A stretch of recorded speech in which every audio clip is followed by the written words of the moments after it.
আজকে সকালে সেই রোদ দিছিল, এক শরীরটা ঠান্ডা করাই দিল। দেখো এখনো রোদ আছে, এই যে পুরা রোদ দেখা গেছে, কিন্তু এনে দেখো যে বৃষ্টির পানি পয়রা ভিজে গেছে সব, এখানে পুরা বৃষ্টি হচ্ছে। আমার ভাইজান ঠান্ডা হাওয়া খাওয়ার জন্য বাইরে বসে রয়েছে। কি বৃষ্টি, এই সাইড দা রোদ, আর এই টাউনের অন্য সাইডে ফির রোদ, এই সাইডে ফির বৃষ্টি।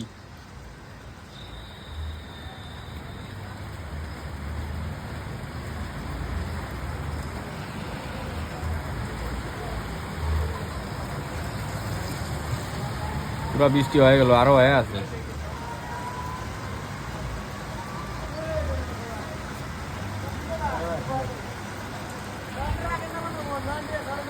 হ্যাঁ, দুর্গাপূজার জন্য 90 দিছে বানি। আরে 20,000 ওটা নামা লাগবো, তুমি তাই হেঁটে যাবার বাবা।